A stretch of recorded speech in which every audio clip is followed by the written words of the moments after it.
this vote, the yeas are 218, the nays are 214. The motion is adopted.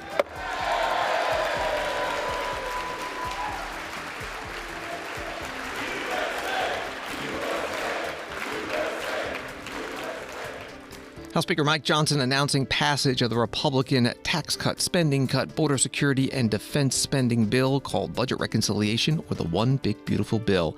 It passed the Senate earlier this week and will be signed into law by President Donald Trump tomorrow on the 4th of July holiday. Welcome to Washington Today on C-SPAN Radio for Thursday, July 3rd, 2025. It was a long time coming, including an all-night House session with procedural votes held open for several hours until the Speaker and the President could convince enough Republicans who were not on board and who had the power to derail the bill to vote yes. And House Democratic Leader Hakeem Jeffries speaking against the bill on the House floor for 8 hours and 44 minutes, setting a new record for the longest House floor speech. Also today, the jobs report for June is out from the Labor Department. U.S. adding 147,000 jobs, unemployment rate falling from 4.2% to 4.1%. We'll have local and federal officials give a 4th of July fireworks on the National Mall security preview.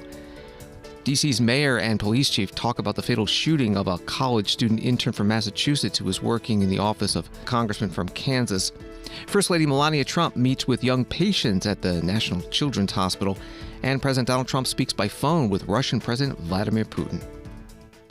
Associated Press writes that House Republicans lifted President Donald Trump's $4.5 trillion tax breaks and spending cuts bill to final passage Thursday, overcoming multiple setbacks to approve his signature second-term policy package before a self-imposed 4th of July deadline. The tight roll call, 218 to 214, came at a potentially high political cost, with 2 Republicans joining all Democrats opposed. GOP leaders worked overnight, and the president himself leaned on a handful of skeptics to drop their opposition and send the bill to his desk to become law. The outcome delivers a milestone for the president and his party, a long-shot effort to compile a lengthy list of GOP priorities into what they called his One Big Beautiful Bill, an 800-page package. With Democrats unified in opposition, the bill will become a defining measure of Trump's return to the White House with the sweep of Republican control of Congress. That was from Associated Press. House Speaker Mike Johnson, Republican of Louisiana, spoke on the House floor before passage. This big, beautiful bill fulfills all the promises of the America First agenda. It is the people's bill. It is made for and shaped by the most diverse coalition of American voters in American history.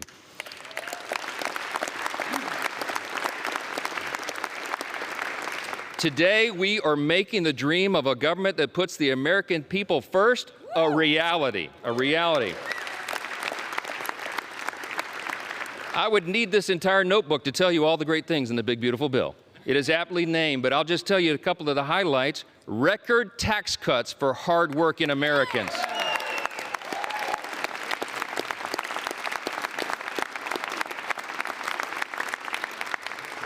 Historic savings at the same time to end reckless spending. We got energy dominance coming back to power our future. We have a secure border to protect American families. We have a strong military to restore peace through strength. And we have a government that is now accountable and responsive to the people once again. That's what we're delivering.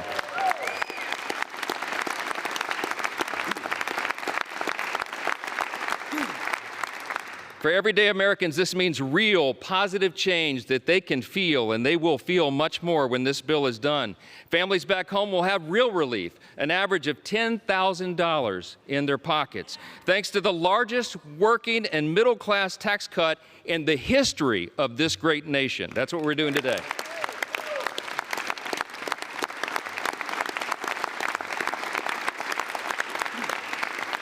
You got hardworking Americans like our waiters and our bellhops and our hairstylists. They're going to keep 100% of their tips and overtime pay. That is money they earned. It does not belong to the government. It belongs to them, and they deserve to keep it.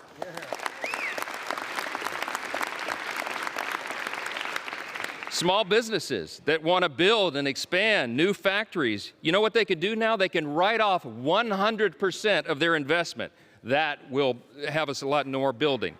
Young families who want to buy a home will be able to, thanks to historic savings that will put our country on a stronger financial footing.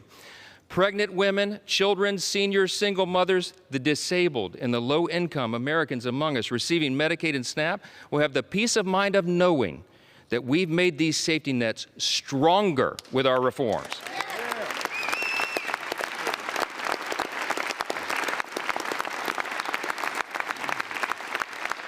See, when Republicans are in charge, we bring common sense. We're going to make sure that Americans who do need and deserve those critical programs won't have to compete against people who can work but choose not to do so. That's not right.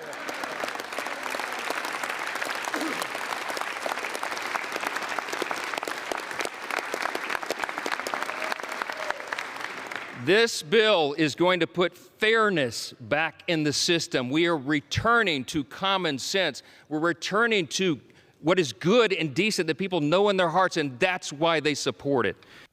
House Speaker Mike Johnson, Republican of Louisiana, on the House floor before the House voted 218 to 214 to pass this budget reconciliation bill. 2 House Republicans voted no with the Democrats, Thomas Massie of Kentucky and Brian Fitzpatrick of Pennsylvania. Senate on Wednesday approved the bill 51 to 50 with Vice President J.D. Vance breaking the tie and goes now to President Donald Trump. He plans to sign it into law on 4th of July, tomorrow. The U.S. House was in all night working on this bill, but debate didn't even start until 3:30 a.m. Eastern because earlier procedural votes were hung up. Politico writes that during the all-nighter, GOP leaders kept a procedural vote open for almost 6 hours as they worked to flip 12 votes. Congressman Brian Fitzpatrick was the lone Republican to vote no at the end. Things looked dire until around the 2 a.m. hour when Speaker Johnson and Majority Leader Steve Scalise returned to the House floor saying they had the votes. Not long after, the Speaker was seen talking, laughing, and what appeared to be praying with some of the House Freedom Caucus holdouts. How did they get there? Holdouts say they've secured commitments from the White House on a variety of topics, especially on how the mega bill is implemented. But House Republicans described the hours of talks as more of a venting session for the hardliners. The holdouts said earlier Wednesday they were discussing future legislative opportunities, including a second reconciliation package and the possibility of executive branch moves to address aspects of the bill they don't think go far enough. There was some tough love, too. Several MAGA world figures, including longtime Trump aide Jason Miller and Trump's 2024 co-campaign manager Chris LaCivita, threatened the Republican holdouts on social media. Trump, who'd been privately helping Johnson press them all day, piled on pressure in a series of increasingly irritated missives. Ridiculous, he fired off at 12:45 a.m. as the bill was in limbo. That was from Politico.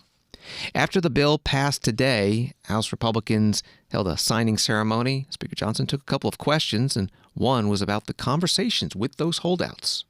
What concessions were made? We know it wasn't changes in the Senate bill, but it was perhaps maybe promised through executive orders or future legislation. What are we looking at?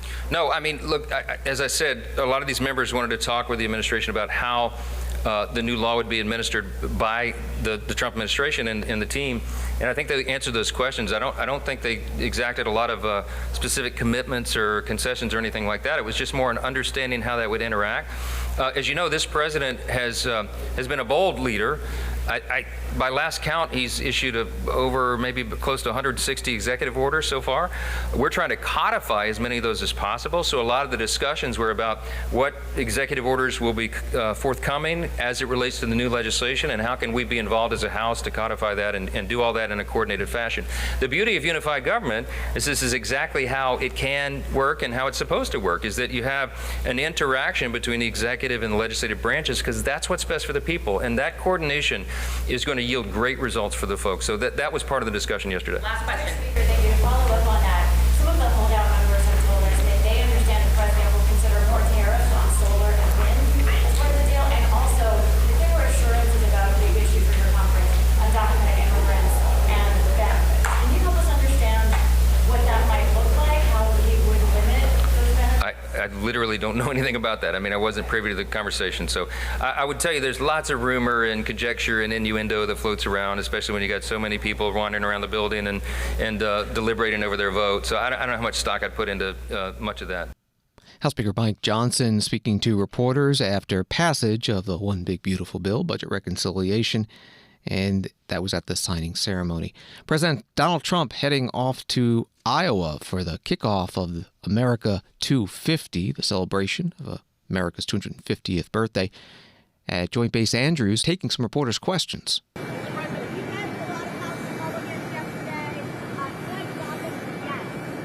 I think when you go over the bill, it was very easy to get him to a yes. You know, we went over that bill, and point after point, biggest tax cut in history, great for security, great on the southern border, immigration is covered. We covered just about everything. Again, it's the biggest bill ever signed of its kind. Mr. President, some House Republicans that were concerned about the bill said that they had conversations with you where you made promises. What promises did you make? Did you tell Representative Clyde that he could have some action on gun rights? What sort of deal did you make with those? Well, I talked to a lot of different Republicans in doing it, and we had a good time in being there. I did not have much of a problem with any of them.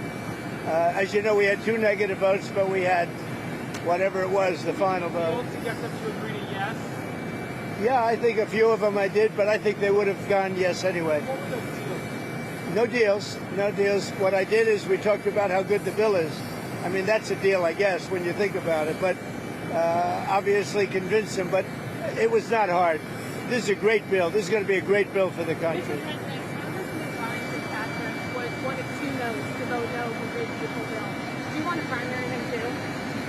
Well, I was disappointed that he did that. There were 2 of them that voted no, so I was disappointed that he voted no. President Donald Trump speaking to reporters on the tarmac at Joint Base Andrews, flying to Iowa for the kickoff of America 250, the celebration of the country's 250th birthday.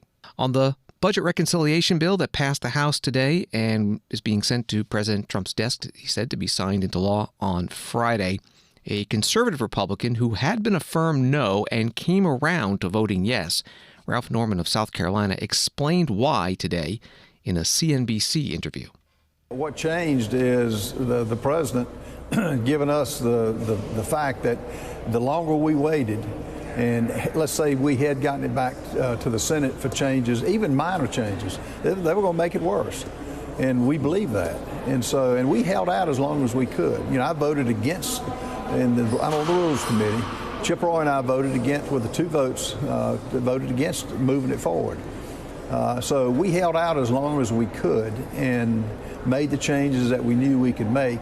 And July 4th was not set in stone. You're right about that. I mean, the president wanted that, and which was fine because he knew the quicker we got this done, the better off we would be in getting something across the finish line. So those were the things that mattered, and we accomplished that. And his July 4th was important to him. It was important to Mike Johnson. So there's no reason to wait. Now, let's say if the Senate were up in the air, if the senators that changed this, if they had changed their mind or could, not make it worse, we would have done just what you said. But no, the time was up. It was time to move on it. Congressman, we're going to run out of time. I have one final question. It sounds to me in some way that you were saying that the president persuaded you by saying that he is going to some degree, override some of the provisions in the bill. Is that right? No, he's not going to override it. He's going to on the permitting, he's going to drive a hard bargain on the permitting. He's going to have accountability is the best way to describe it. And he assured us he was going to do that. And I think some executive orders you'll see come down the pipe, which will be good. But also remove subsidies on wind and solar, correct? The ones that are currently in the bill. No, he didn't. He can't remove them. He's just those that, they had timelines for these, and we couldn't alter that. The Senate actually made it longer. So what he's going to do is use his powers as chief executive to make sure that the companies that apply for solar credits, as an example, he's going to make sure that they're doing what they say, and when they say they've started construction, he's going to make sure they've done that. Congressman Ralph Norman, Republican from South Carolina, on CNBC today. He's a member of the Freedom Caucus, several of whose members had been opposing the budget reconciliation bill and then voted yes when it passed today. Another group of Republicans that needed to be persuaded were moderates who opposed Medicaid cuts in the Senate version that were bigger than the House version. More than a dozen had sent a letter to the Senate Majority Leader John Thune, as Politico reports it, opposing key Medicaid provisions in the Senate bill, including stricter limits on provider taxes and state-directed payments. The version senators passed Tuesday would reduce health care spending by about $1.1 trillion over 10 years, most of which would come from the federal state health insurance program for low-income people, according to Congressional Budget Office estimate from before the bill went through some changes. That compares with nearly $800 billion in the House bill. That was from Politico. One of those Republicans, Don Bacon of Nebraska, explained on ABC News Wednesday night why he'd be voting yes. I do think the House bill was better, but the lion's share of the cut in Medicaid, for example, are about work requirements. We're saying if you're an able-bodied, healthy adult without small children, we expect you to work 20 hours a week or look for work for 20 hours or take classes or volunteer 20 hours. And that is the majority of the people you hear that are coming off Medicaid. We're trying to get people to work and get them back on employer insurance, right? I would also say we also audit the rolls for the first time since COVID. And if you're ineligible, if your income went up and you haven't been taken off Medicaid, you should come off. You should. It's meant for a safety net. And we also had a provision for illegal folks. And that's the people coming off. Now, I opposed or disagreed with the fact the Senate offered an additional reduction, but that reduction starts in 5 years. And so we have a chance to still continue to tweak it. But here's what I have to debate with. If I vote no on this, I'm voting to raise income taxes on everyone by about 20%. And for the middle class in Nebraska, that's about a $1,700 tax increase every year. For someone earning $50,000 a year, it's $141 a month tax increase. And I'm a Republican and conservative. I don't want to raise people's taxes. I also want to improve our nation's defense. We're going to add money to raise the level of spending for defense. We're spending the lowest on the military per share of GDP, 2.9%. That is the lowest we've spent on defense since 1940, and it's not working. So there's a lot of good parts of this bill as well, and I got to weigh it. Does this provide more good versus bad? I think in the end it provides more good, though I do think we went backwards a few areas with the Senate version. Congressman Don Bacon, Republican from Nebraska, on ABC News Wednesday night. He did vote yes today on the budget reconciliation bill. One of the two Republicans who voted no, Brian Fitzpatrick of Pennsylvania, wrote as a statement explaining that vote, as I've stated throughout these negotiations, with each iteration of legislative text that was placed on the House floor, I've maintained a close and watchful eye on the specific details of these provisions and determine the specific district impact, positive or negative, on our PA1 community. I voted to strengthen Medicaid protections, to permanently extend middle-class tax cuts, for enhanced small business tax relief, and for historic investments in our border security and our military. However, it was the Senate's amendments to Medicaid, in addition to several other Senate provisions, that altered the analysis of our PA1 community. The original House language was written in a way that protected our community. The Senate amendments fell short of our standard. I believe in and will always fight for policies that are thoughtful, compassionate, and good for our community. It is this standard that will always guide my legislative decisions. That statement from Congressman Brian Fitzpatrick, Republican of Pennsylvania, on why he voted no on the budget reconciliation bill. C-SPAN's Capitol Hill producer Craig Kaplan writing on X, July 2nd to the 3rd, 2025, two records were set in the U.S. House over the past 24 hours. Longest floor vote, 7 hours and 24 minutes. That was a procedural vote on President Trump's One Big Beautiful Bill. And longest floor speech, 8 hours and 44 minutes, by the House Minority Leader Hakeem Jeffries in his magic minute opposing the bill. USA Today explains that on the eve of America's 250th birthday, Congressman Jeffries did all he could to delay what looks to be the inevitable passage of President Donald Trump's sweeping tax and domestic policy bill. Jeffries, stymied with legislative options to block Trump's signature One Big Beautiful Bill, took his efforts to the court of public opinion, seizing the microphone on the floor in a record-breaking marathon speech. Democratic leader started his protest speech shortly after 5 a.m. Eastern, ended it around 1:30 p.m. Eastern, as House Republicans continue to hammer out the proposal that would extend the 2017 tax cuts, boost military and border security spending, and make an estimated $1 trillion cut to Medicaid and other programs meant to help the poor and working class. That was from USA Today. About 6 a.m. Eastern, about 1 hour in, Congressman Jeffries explained why he planned to speak a very long time. It had been my hope, Mr. Speaker, that we'd be able to have a robust debate, passionate support or passionate opposition in connection with this bill, that hundreds of members on both sides of the aisle could participate in. Instead, we have a limited debate where the relevant committees of jurisdiction have been given 15 minutes each on a bill of such significant magnitude as it relates to the health, the safety, and the well-being of the American people. And because that debate was so limited, I feel the obligation, Mr. Speaker, to stand on this House floor and take my sweet time to tell the stories of the American people. And that's exactly what I intend to do.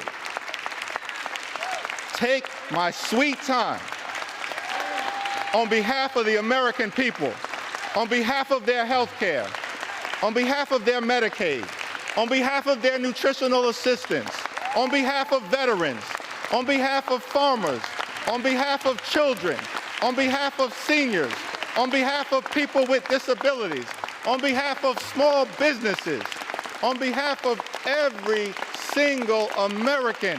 I'm on this House floor after 6 a.m. and I'm planning to take my sweet time.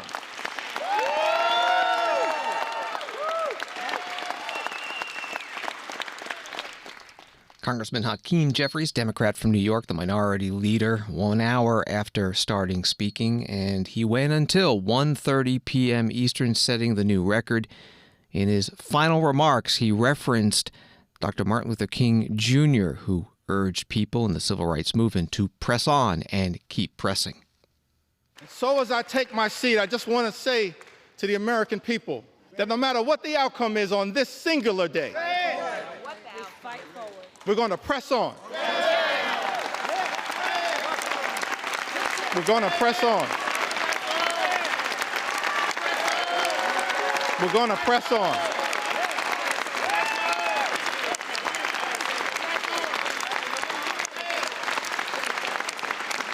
We're going to press on for our children, press on for our seniors, press on for our veterans, press on for our unions, press on for our farmers, press on for our dreamers, press on for working class Americans, press on for the middle class, press on for all who aspire to be part of the middle class, press on for the poor, press on for the sick, press on for the afflicted, press on for the least, press on for the lost, press on for the left behind, press on for the rule of law, press on for the American way of life, press on for democracy. We're going to press on until victory is won. I yield back. Congressman Hakeem Jeffries, Democrat from New York, the minority leader, closing out his record-breaking House floor speech against the budget reconciliation bill as written by the Republicans. It passed today. The vote was 218 to 214. Congressman Jeffries using what is called the magic minute. There are 3 people in the House of Representatives that, when yielded 1 minute, can speak as long as they want. The clock doesn't run. That's the Speaker, the House Majority Leader, and the House Minority Leader.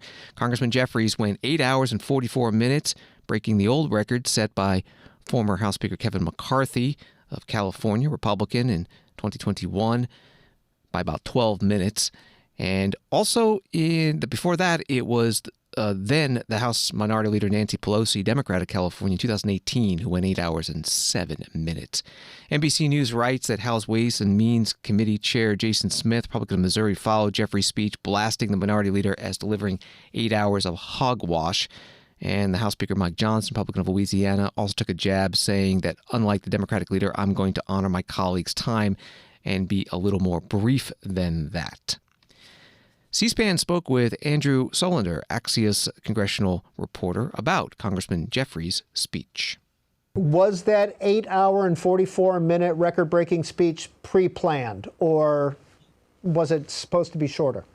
Great question. It was not. According to basically everyone I spoke to this morning, Jeffries told Democratic colleagues were informed by various leadership staffers that the expectation was he was going to speak for an hour. Up until pretty late at night, people still thought that was going to be the case. Exclusive reporting in Axios is as of this morning is that he called Johnson sometime last night and said, I had initially been planning to speak for an hour, but because of how late this vote is going, I'm now going to be speaking for longer. He didn't basically let anybody know anything beyond that. Nobody knew he was going to go for the record until basically it was 5-6 hours in. And then, basically everybody speculated he's probably going for the record at this point, which was, of course, 8 hours and 32 minutes. But really, even his closest lieutenants didn't know what he was going to do once he got to the podium, and well into his speech, nobody knew how long he was going to go beyond just sort of speculating. Mr. Solander, did he lay a claim to be the leader of the Democratic Party, laying out the agenda that he did? You've definitely seen this dynamic between Democrats, grassroots, and people at these town halls, highly motivated, sort of liberal activists especially, saying Democrats need to, quote, fight harder, they need to do more, they need to use every tool at their disposal. I think Jeffries saw the praise that Senator Booker got in April when he did his 25-hour-long speech, because of course later that month the two of them did a sit-in on the House steps as sort of an epilogue to that speech.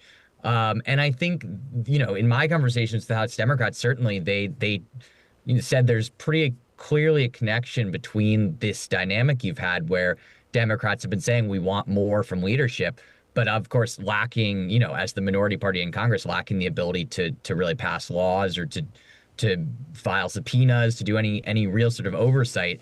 It's mostly about bringing attention to issues and trying to win the messaging wars. And I think on that front, Democrats, at least here, certainly feel like Jeffries asserted himself as the clear leader of the Democratic Party, not just behind the scenes on a legislating level, but really as the public face of the party, and someone who they hope will be able to bring together this grassroots that's very frustrated, not only with Republicans, but with their own party too, and the rest of the party, and be able to take back the House in 2026. Andrew Solander, Axios congressional reporter, speaking to C-SPAN early today after the House voted to pass the budget reconciliation bill, the one big beautiful bill as they're calling it. Vote today 218 to 214. That follows the Senate vote earlier in the week, 51 to 50, with Vice President J.D. Vance breaking the tie.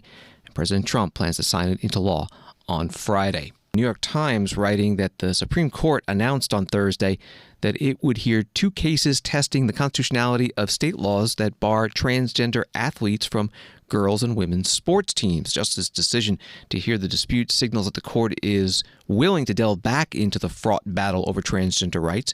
In June, the court, divided along ideological lines, upheld a Tennessee law banning some medical treatments for transgender youth, a sharp blow to groups seeking to expand transgender rights. The cases accepted on Thursday stem from legal challenges to state laws limiting the participation of transgender athletes in Idaho and West Virginia. Since 2020, 27 states have barred transgender youth from playing sports in school athletic programs. That was from the New York Times. And this is Washington Today. From USA Today, U.S. hiring unexpectedly picked up in June as employers added 147,000 jobs despite President Donald Trump's wide-ranging import tariffs, federal layoffs, and immigration constraints. but state and local government hiring sharply boosted the gains. The private sector added just 74,000 jobs, fewest since two southeast hurricanes dampened payroll growth in October and possibly arguing a broader slowdown. The unemployment rate fell from 4.2% to 4.1%, the Labor Department said Friday. That was from USA Today. Stephen Myron, chair of the White House Council of Economic Advisors, spoke about the jobs report today on Bloomberg Television. This report was better than 78 out of the 79 forecasts that came into the Bloomberg consensus, right, into the Bloomberg forecast. And so what we see is an economy that continues to defy expectations, continues to defy, all the doom and gloom that's out there, whether it's about the border or immigration or tariffs. This labor market continues to power ahead.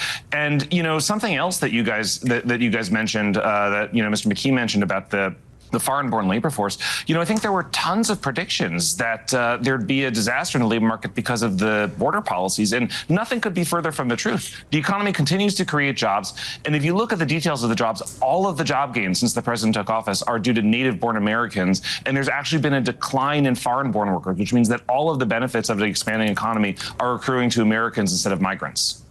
Stephen, I do want to talk a little bit about what this means for the Federal Reserve. We know the position of the administration is that Jerome Powell and the Federal Reserve should lower rates here, but you take a look at the numbers we got this morning, that headline blowout print, the fact that the unemployment rate is now 4.1%. What would be the case to lower interest rates here? Well, that's a great question. I want to be clear up front that the Council of Economic Advisors does not tell the Fed what to do on interest rates. But nevertheless, I talk about the economy. And, to me, it looks like an economy that's normalizing. This is a normalized pace of job creation, a normalized labor market.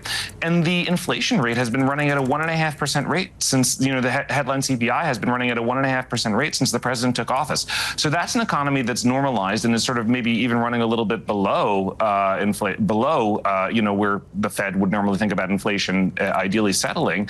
And so I think it's only a matter of time until interest rates normalize as well. Now, I want to be clear, I'm not telling the Fed what to do, but, I would just make that as a prediction. Stephen Myron, chair of the White House Council of Economic Advisors, today on Bloomberg TV. CBS News article reads, the healthy level of job growth likely means the Fed will hold off cutting rates at its meeting this month, experts say. At its most recent meeting, the central bank penciled in 2 rate cuts by year-end, although some economists predict just one. That was from CBS. Reaction on Wall Street, the Dow up 344, NASDAQ up 207, S&P up 51.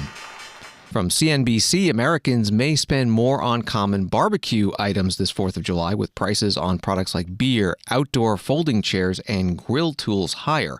According to a new congressional report, the total cost of a typical grocery trip for a cookout has increased by a 12.7% annualized rate since President Donald Trump's sweeping tariff announcement in April, according to the analysis by the Joint Economic Committee's Democratic minority arm. It calculated the price increase using Consumer Price Index data for the most popular food and beverage items for a 10-person summer cookout. That was from CNBC. And speaking of the 4th of July, an update on security preparations for the concert, fireworks, and other festivities on the National Mall in Washington, when Washington Today continues in a moment.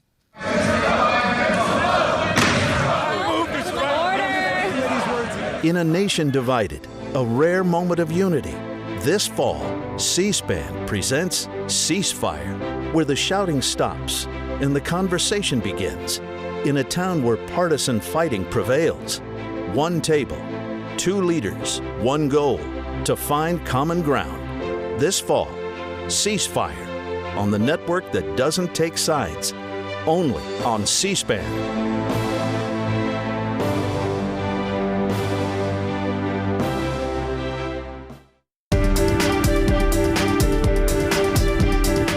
Welcome back to Washington Today, available as a podcast on the free C-SPAN Now mobile app and wherever you get your podcasts. WJLA-TV Channel 7 in Washington reports that with thousands expected to gather across Washington, D.C. for 4th of July events, Mayor Muriel Bowser and public safety officials laid out a plan to keep the celebrations safe and secure. On Thursday morning, Bowser was joined by other city leaders and the Metropolitan Police Department to detail public safety preparations for several major events, including the Capitol Hill and Palisades parades, the National Park Service fireworks in the National Mall, and the 4th of July in the district concert at Freedom Plaza. Officials addressed security measures, road closures, and fireworks safety tips. That was from WJLA. Here is Jessica Taylor at the news conference. She is the U.S. Park Police Chief. The United States Park Police is committed to ensuring a safe and fun day for everyone that visits the National Mall for Independence Day tomorrow. Whether this is your first time visiting or you come every year, we are excited to welcome you to America's front yard. We'll have a full force commitment. You'll see a strong, visible presence of Park Police officers in and around the National Mall. Specifically, nothing happens in this city without partnerships. So I want to thank a couple of our partners that are adding some extra officers to help us out. Obviously, DC's MPD, the FBI, Montgomery County Police Department, Arlington County Police, Prince George's County Sheriff's Office, Virginia State Police, MWA, Metro Transit Police, and the Bureau of Engraving and Printing. We couldn't do this event without them, and we appreciate their support. So look, importantly, I need you to plan ahead, right? We anticipate many families coming out of the mall, small children. Make sure your kids know your phone number, right? Or put it in their pocket. We'll have a family reunification area if you get separated from your kids. As you heard from Chief Smith, road closures will go into effect around 4 a.m. tomorrow and will impact most roads surrounding the National Mall. This includes part of Constitution Avenue, Independence Avenue, and the Memorial Bridge. Now remember, you'll need to pass through security access areas to secure certain points to view the 4th of July celebration. So these are the items I need you to leave at home, right? So alcohol, weapons, fireworks, drones, and coolers larger than 36 quarts.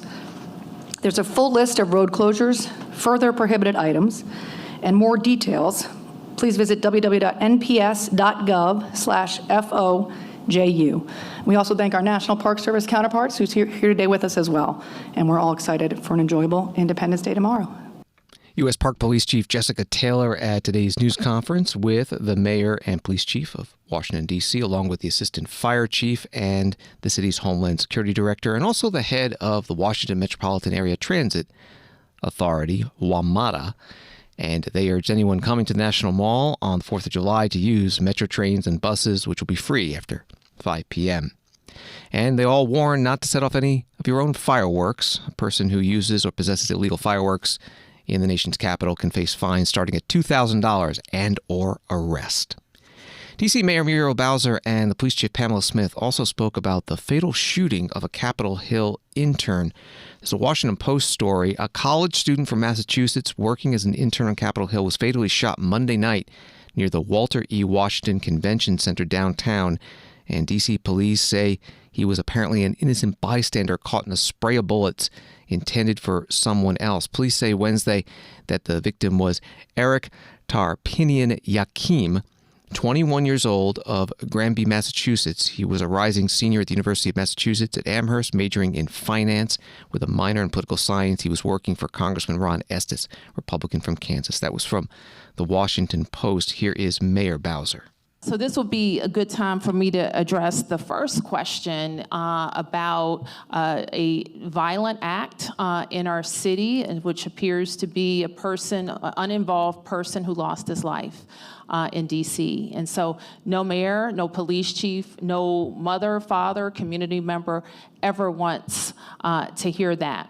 I know that the chief and her team are engaged in an investigation, and it's our pledge to bring whoever is responsible to justice. D.C. Mayor Muriel Bowser, the police chief Pamela Smith, did answer reporters' questions about the shooting death of the Capitol Hill intern. Any update on the investigation into the fatal shooting of the intern? Is there any progress on that investigation that you can update us? So what I can say is that right now we are working very, very closely with ATF as well as the FBI. We do have some good video footage, and I say good video footage that's a little grainy, so we're bringing in the FBI to kind of help enhance the video solution so we can see a little bit better. We did find and recover the black Acura in one of our neighboring jurisdictions, so we're working with that area, and we're also working with ATF with regards to the ballistics. So our major crimes division unit detectives are really doing some great work in making sure that we can kind of bring this case to a close. Well, I think right now it's really grainy. The hope is that we will. If we can get the FBI to support us in getting the video enhanced a little bit, we may be able to push out some images that may be useful for the public. And my last on this, have you or Mayor Bowser spoken to the member of Congress who the intern worked for? I have not spoken to the member of Congress as of yet. I mean, as you know, yesterday morning was the time period where the family came in and identified Eric. And again, you know, I shared late yesterday evening, I think I met with Jackie Benson to share our condolences to the family, the friends, the classmates of Eric. Such a tragedy. And again, it's something that we don't ever want to happen in our city. The woman and the child doing, and were they also innocent bystanders in this So situation? I'm not from. So the woman is. She's doing okay. She's in stable condition. The juvenile, the child, I can say we believe was kind of engaged as part of the group, and right now he is at a local hospital with injuries to his spine. Washington, D.C. Police Chief Pamela Smith at a news conference today. Congressman Ron Estes, Republican of Kansas, and his wife Susan released a statement expressing their condolences to the Tarpinian Hakeem family, reading, "I will remember his kind heart and how he always greeted anyone who entered our office with a cheerful smile. We are grateful to Eric for his service to Kansas's 4th District and the country." Metropolitan Police Department offering a reward up to $25,000 for information leading to the arrest and conviction of those responsible for killing this intern. From Associated Press, First Lady Melania Trump visited with sick patients at Children's National Hospital in Washington on Thursday as the children made 4th of July arts and crafts ahead of the holiday. Trump continuing a tradition of support by First Ladies for the Pediatric Care Center, also stopped by the hospital's rooftop healing garden she dedicated during the first Trump administration to First Ladies of the United States. The First Lady decorated rocks for the garden with the children, drawing a red heart on one. A few kids played with stretchy slime while Trump engaged them in questions. That was from Associated Press. Here's part of what she did when she sat down with the kids. So what everybody's doing? Wow, that's a big slime. I'm playing with you too? So, but I will decorate some stuff too, right? Yeah. Can I have some red markers? Perfect, thank you. So how are you feeling today? The rocks? I will put it. You know what we're celebrating tomorrow? Independence Day! Yeah, Independence Day. It's a very special day, and we will 4th of July, it's tomorrow. So we will have a big party in the White House. So where everybody, when you feel better, maybe next year, you come over and we celebrate together. Is that a good idea? Yeah? Okay. So tomorrow we could watch it on television. It will be beautiful. Could we fly over with the F-22 and some bombers? So it will be beautiful. Will you watch it? And then we can celebrate tomorrow, next year, together. And it will be big year too, 250. Fireworks, I know, it will be beautiful. We will have fireworks tomorrow too, so later in the evening. Hearts, that's beautiful. First Lady Melania Trump visiting Children's National Hospital in Washington, D.C. today, making 4th of July arts and crafts with some of the patients. She also gave each of the children a gift bag with blankets and teddy bears that had shirts reading "Be Best," her campaign focusing on children's well-being. The First Lady and President Trump met today with former American-Israeli hostage Eden Alexander at the White House. Alexander was released by Hamas on May 12th after 584 days in captivity. President Trump posting on Truth Social this morning will be speaking to President Putin of Russia at 10 a.m. Thank you. Story from Reuters. Russian President Vladimir Putin told U.S. President Donald Trump in a phone call on Thursday that Moscow wants a negotiated end to the Ukraine war, but will not step back from its original goals, a Kremlin aide said.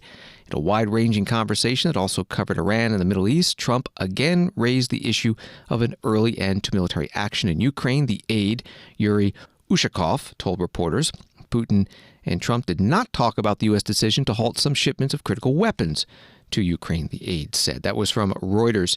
President Trump spoke about his call with President Putin at Joint Base Andrews as he spoke to reporters as he was heading today to Iowa. We had a call. It was a pretty long call. We talked about a lot of things, including Iran. And we also talked about, as you know, the war with Ukraine. And I'm not happy about that. I'm not happy about that. No, I didn't make any progress with him today at all. President Donald Trump speaking to reporters at Joint Base Andrews. Alexander Stubb, president of Finland, one of the newest NATO member countries, was asked today about the U.S. position on weapons and Ukraine in a virtual conversation with Frederick Kemp, Atlantic Council president and CEO. The Wall Street Journal on its editorial page today writes about the administration's denial of Ukraine's much-needed weapons. Wall Street Journal sources tell them that they're going to include the Patriot air defense missiles, Hellfire missiles, 8,500 howitzers, and other ammunitions. Some were already in Poland awaiting delivery.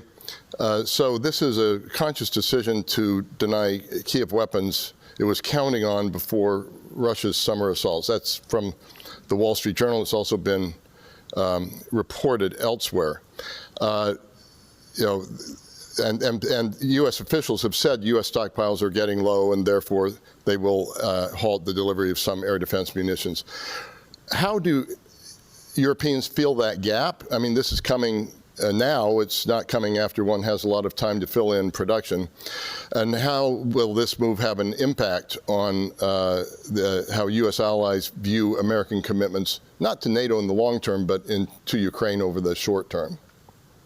Sure. I mean, a few observations on that. Obviously, if and when we want Ukraine to win this war, because it's not only Ukraine's war, this is a war of the West as well. We need to do two things. One is to continue to provide Ukraine with the weapons that it needs to win this war on the battlefield. And basically, two is to increase the pressure on Russia, which really at this particular time means more sanctions. And Europe has done that. The United States is in the process of doing that. Second observation is that, the situation on the ground keeps on changing. Because after the NATO summit, I know that President Trump and President Zelensky had a good meeting. I happen to have had a meeting with my Nordic friends and President Zelensky right after that. And then the language on, the provision, for instance, of Patriots was a little bit different. So we don't know exactly where we stand on this. But I think the big picture here is that Europeans have to understand that they have to take more of the burden. So if we look at financial aid, Europeans have given more than the United States, somewhere north of 130 billion, whereas the US is somewhere north of 120 billion. But the US has provided 70% of its aid in military. Now, what we're starting to see, and this is my third and final observation, is a shift more towards financial aid, because the Ukrainians are very capable with their military. Russia and Ukraine have the most modern militaries in the world right now. They have combat experience. The example I give is that when the war began, Ukraine was able to produce 0 drones. Last year, they produced 1.5 million very cost effectively, and this year 4 million. And we know what drones can do. We saw them take out a lot of the strategic bomber capacity at long range. So we need to find the right balance where Europeans can help the Ukrainians, where perhaps the Americans are leaving a few gaps. And we need to do all of this jointly. An absolutely final point, Ukraine is doing well on the military front. President Zelensky showed President Trump a map which shows that Russia has advanced only 0.25% of territory this year. And this is, of course, at a hideous, colossal loss at about 170 Russian soldiers per kilometer. So they're not advancing. They're not making big moves. Yes, they are advancing, but it's not colossal. So we just need to continue and grind it out and support Ukraine the best we can. President of Finland, Alexander Stubb, in a virtual conversation with Frederick Kemp, Atlantic Council President and CEO. Story from the New York Times. Russia on Thursday became the first country to recognize the Taliban government as legitimate authority in Afghanistan, a major step in the militant group's efforts to engage with the world nearly 4 years after it seized power and declared victory in its war against the United States. The United States, whose 20-year war with the Taliban ended with a chaotic pullout in August 2021, has signaled no willingness to recognize the Taliban. U.S. government continues to draw a red line with the Taliban over the treatment of women, even as America's rivals look to capitalize on openings with Afghanistan. That was from the New York Times. Thanks for listening to Washington Today. Sign up for C-SPAN's evening newsletter word for word and get the stories making headlines in Washington emailed to you every day. Subscribe at cspan.org/connect. And a programming note about Washington Today. We'll take a break for the 4th of July and be back Monday, July 7th, 5 p.m. and 9 p.m. Eastern. Available to listen anytime as a podcast. Have a good night and holiday weekend.